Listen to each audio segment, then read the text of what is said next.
পুরনো অপরিষ্কার বেসিন একেবারে ঝকঝকে নতুনের মতন করে ফেলো খুব সহজে, তাও আবার খুব বেশি পরিশ্রম না করেই।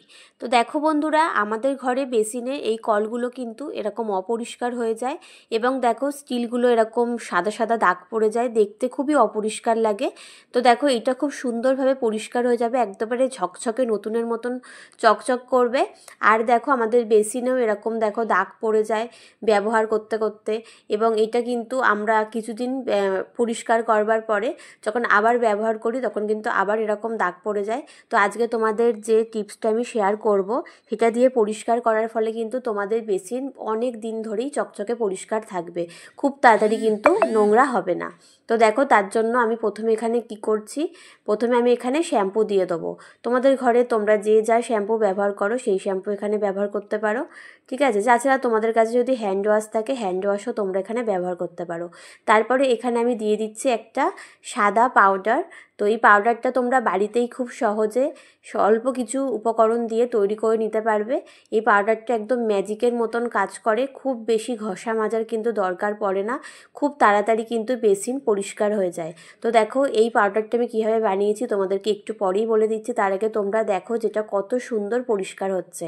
তো আমি একটা তারের জালি নিয়ে নিয়েছি, এটা দিয়ে দেখো আমি এখন ঘষে নিচ্ছি। তো সঙ্গে সঙ্গেই তোমরা ঘষে নেবে, রেখে দেওয়ার কোনো দরকার পড়বে না। তো দেখো সঙ্গে সঙ্গে আমি ঘষে নিচ্ছি, দেখো কত সুন্দর পরিষ্কার হয়ে যাচ্ছে। এই একই পদ্ধতিতে তোমরা কিন্তু স্টিলের যে বেসিনগুলো হয় সেগুলোও পরিষ্কার করে নিতে পারবে, আর আমাদের বাথরুমের যে কলগুলো হয় সেগুলোও কিন্তু ভালো করে পরিষ্কার করে নিতে পারবে এই একই জিনিস দিয়ে।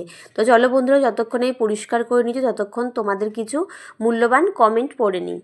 প্রথমে কে কমেন্ট করেছে চলো দেখে নিই। তপতী পাল বিডন স্ট্রিট থেকে, নন্দিতা মুখার্জি রানাঘাট থেকে, সোমা লাহা দত্ত কৃষ্ণনগর নদিয়া থেকে। এরপর কমেন্ট করেছে রীনা চ্যাটার্জি কোন্নগর থেকে, ততী দে লিখেছে চিনসুরা থেকে, ছায়া দাস লিখেছে হাওড়া থেকে, সুমি রানী রাজশাহী থেকে, সোমা দে মিত্র লিখেছে রানাঘাট থেকে, চন্দা চ্যাটার্জি লিখেছে বারাসাত থেকে, অর্ণব দাস লিখেছে ঢাকা থেকে, আচ্ছা অনিতা ব্যানার্জি লিখেছে হাওড়া থেকে, শুভ্রা অধিকারী লিখেছে লিলুয়া থেকে, সুচরিতা মুখার্জি লিখেছে নৈহাটি থেকে, স্বাতি প্রামাণিক লিখেছে তমলুক থেকে, আর শঙ্করী ঘোষ লিখেছে তোমার হাতের কাজ খুব সুন্দর, শুভ অক্ষয় তৃতীয়া, ভালো থেকো, মদনপুর নদিয়া থেকে। অনেক অনেক ধন্যবাদ তোমাদের সবাইকে, এবং তোমাদের সবাইকে জানাই শুভ অক্ষয় তৃতীয়ার অনেক অনেক শুভেচ্ছা আর অভিনন্দন। চলো বন্ধুরা দেখো, তোমাদের কমেন্ট পড়তে পড়তে আমার কিন্তু এখানে পরিষ্কার করে নেওয়া হয়ে গেছে। তো আমি তোমাদেরকে দেখো এখন ধুয়ে দেখাচ্ছি যেটা কত সুন্দর পরিষ্কার হয়েছে। আর দেখো বেশি কিন্তু ঘষা মাজার দরকার পড়বে না, হালকা হাতে একটু ঘষলেই কিন্তু একেবারে ঝকঝকে পরিষ্কার হয়ে যাবে।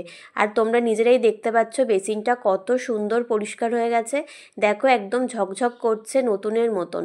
আর এইভাবে তোমরা পরিষ্কার করলে প্রথমেই বললাম অনেক দিন বেসিন কিন্তু পরিষ্কার থাকবে, তাড়াতাড়ি অপরিষ্কার হবে না।